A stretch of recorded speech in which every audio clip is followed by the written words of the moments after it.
মানুষ যা কিছু করে তা প্রকাশ্য হোক বা গোপন, সবই আত্মার ওপর একটা ছাপের মতো চিরকালের জন্য রয়ে যায়। এই ছাপগুলো সময়কে অতিক্রম করে, পরবর্তী জন্ম পর্যন্ত অনুসরণ করে এবং আত্মার যাত্রাকে নির্ধারণ করে। তাই মৃত্যুর পর কেউ কেউ আবার মানুষের জন্ম নেয়, আবার কেউ কেউ পশু, সরীসৃপ, পোকামাকড় বা কীটপতঙ্গ হয়ে জন্মায়। এটা কোনো এলোমেলো ঘটনা নয়, এটা কর্মের নির্দিষ্ট নিয়ম। আমরা যা ভালো মন্দ করি তার ফলস্বরূপ যে বন্ধন তৈরি হয়, এই নিয়ম অনুসারে ভালো কর্ম আত্মাকে উচ্চতর অবস্থায় নিয়ে যায়, আর পাপ কর্ম নিম্নগতির কারণ হয়। এই গভীর সত্য বোঝার জন্য শুধু উপদেশ যথেষ্ট নয়, একটা জীবন কাহিনীর মাধ্যমেই তা হৃদয়ে গভীরভাবে প্রবেশ করে। এই রহস্য জানার তীব্র ইচ্ছা একদিন গরুর পাখিকে ভগবান শ্রীকৃষ্ণের সামনে নিয়ে এলো। দ্বারকা নগরে শ্রীকৃষ্ণের রাজসভায় তার দর্শন পেয়ে গরুর তার বিশাল ডানা গুটিয়ে বিনয়ের সঙ্গে প্রণাম করল। তার চোখে ভয়ের চেয়ে গভীর উদ্বেগ এবং জ্ঞান পিপাসুর উৎসুকতা বেশি ঝলমল করছিল। স্বামী, আমি মৃত্যুর পরের লোকগুলো দেখেছি, সেখানে কিছু আত্মা আবার মানুষের রূপে জন্ম নিচ্ছে, কিন্তু অন্যরা পশু, কীটপতঙ্গ হয়ে যাচ্ছে। এই পার্থক্যের কারণ কি? কোন পাপ করলে মানুষ তার মানবত্ব হারিয়ে অন্য যোনিতে প্রবেশ করে? গরুর এমনভাবে প্রশ্ন করল। তার কণ্ঠে শুধু জিজ্ঞাসা নয়, মানুষের দশা দেখে যে দুঃখ হয়েছে তাও মিশেছিল। শ্রীকৃষ্ণ কিছুক্ষণ চুপ করে রইলেন। সেই নীরবতা উত্তর তৈরি করছিল। তার মুখে দিব্যি শান্তি ছড়িয়ে পড়েছিল। তারপর শান্ত মুখে বলতে শুরু করলেন, গরুর, তুমি যে প্রশ্ন করেছ তা সাধারণ নয়। এটা প্রত্যেক মানুষের জীবনে কোনো না কোনো সময় নিজেকে প্রশ্ন করার গভীর বিষয়। কর্মফল সরাসরি বললে মন তা গ্রহণ করে না, কিন্তু একটা কাহিনীর রূপে বললে তা হৃদয়ে গভীরে প্রবেশ করে, জীবনের সার তুলে ধরে। তাই এখন তোমাকে একটা কাহিনী বলছি যা কর্মের সূত্র স্পষ্ট করে দেবে। এই কাহিনীর মাধ্যমে বোঝা যাবে মানুষের কাজ কিভাবে ভবিষ্যৎ গড়ে, পাপ কিভাবে অধোগতির পথ দেখায় এবং অনুতাপ কিভাবে মুক্তি দেয়। এই বলে শ্রীকৃষ্ণ কাহিনী শুরু করলেন। অনেককাল আগে এক সবুজ গ্রামে নদীর ধারে এক ছোট্ট কুটিরে এক ব্রাহ্মণ তার স্ত্রীর সঙ্গে সাধারণ জীবন যাপন করতেন। গ্রামের চারপাশে সবুজ ক্ষেত, আকাশ ছোঁয়া গাছ, মিষ্টি পাখির কলরব, সব কিছু প্রকৃতির সৌন্দর্যে ভরা। তাদের জীবন ধনী ছিল না, সাধারণ খাবার, সরল বস্ত্র, কিন্তু তারা ধর্মের প্রতি অনুরক্ত ছিলেন। ব্রাহ্মণ বেদকে শুধু জীবিকার উপায় মনে করতেন না, সেগুলো তার জীবনের নিয়ম। প্রতিদিন সূর্যোদয়ের সময় বেদমন্ত্র জপ করে গ্রামবাসীদের ধর্মোপদেশ দিতেন। তার স্ত্রীও তেমনই পবিত্র, প্রতি সকালে দীপ জ্বালিয়ে প্রার্থনা করে দিন শুরু করতেন। ঘরের কাজও ভক্তিভাবে করতেন। গ্রামবাসীরা তাদের খুব সম্মান করত, বাড়িতে এসে আশীর্বাদ নিত। কিন্তু তাদের হৃদয়ে একটা অভাব ছিল, সন্তান নেই। এটা তাদের গভীর দুঃখ দিত, কিন্তু তারা তা ঈশ্বরের ইচ্ছা বলে মেনে প্রার্থনা করতেন। তারা বছরের পর বছর ঈশ্বরের কাছে প্রার্থনা করলেন। শেষে ঈশ্বরের কৃপায় এক ছেলে জন্মালো। সেই বালক তাদের কাছে ঈশ্বরের অমূল্য দান। ব্রাহ্মণ ছেলেকে কোলে নিয়ে চোখের জলে বলতেন, এই ছেলে ধর্মের পথে চলবে।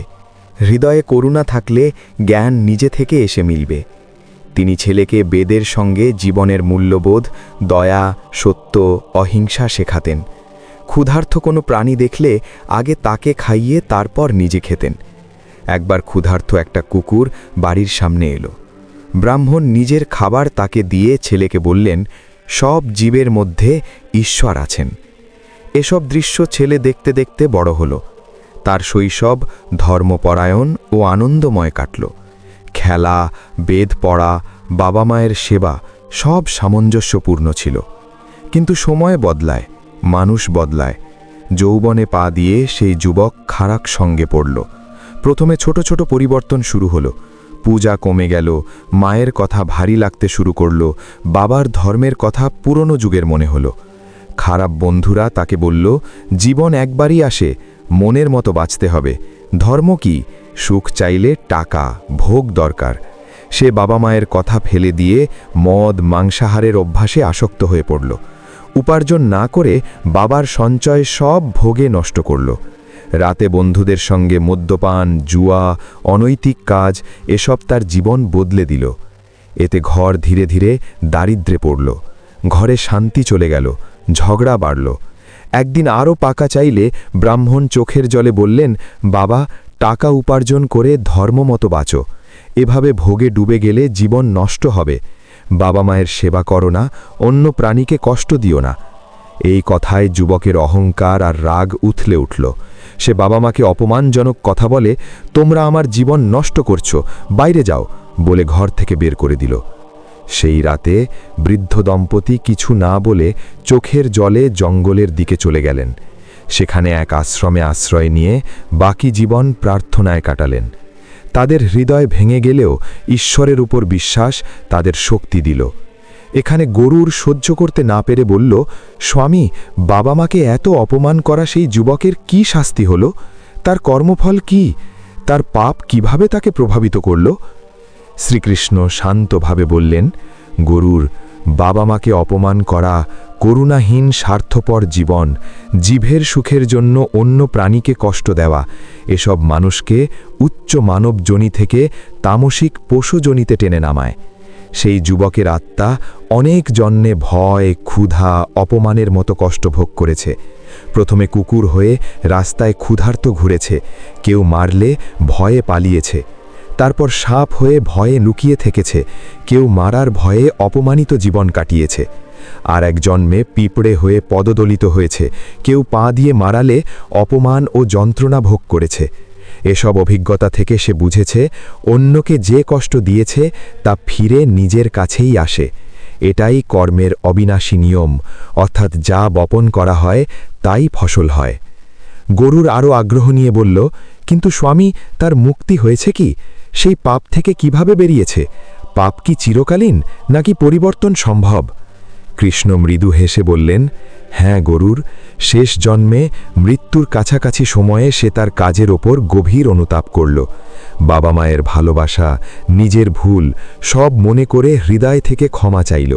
সেই সত্যিকারের অনুতাপ তার কর্মকে গলিয়ে দিল। সময়ের সঙ্গে সে আবার মানুষের জন্ম নিল। এবার সে ধর্মের পথে চলল, করুণাকে জীবনের নিয়ম করে নিল। সৎকর্ম করে ভগবত ভক্তি নিয়ে জীবন কাটিয়ে শেষে মোক্ষ লাভ করল। এটা দেখায় যে পাপ যতই ভয়ানক হোক, সত্যিকারের অনুতাপ, সৎকর্ম এবং ভগবানের প্রতি পূর্ণ শরণাগতি থাকলে মুক্তি অবশ্যই মেলে।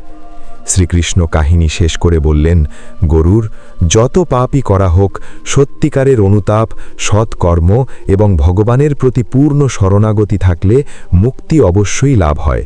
এটা শুধু কাহিনী নয়, এটা কর্মের চিরন্তন সত্য। মানুষ নিজের কাজ দিয়ে নিজের ভবিষ্যৎ গড়ে। তাই ধর্ম, করুণা, সত্য এগুলো জীবনে সবচেয়ে গুরুত্বপূর্ণ। এই সত্য উপলব্ধি করে মানুষ জন্মকে সার্থক করতে হবে। এই কাহিনীতে গরুরের সন্দেহ মিটে গেল। সে শ্রীকৃষ্ণের পায়ে প্রণাম করে জ্ঞান লাভের তৃপ্তি নিয়ে ফিরে গেল। বন্ধুরা, এটা কোনো গল্প নয়, এটা জীবনের সত্য। এটাকে মনে রেখে বাঁচো। ধন্যবাদ বন্ধুরা, দেখার জন্য ধন্যবাদ।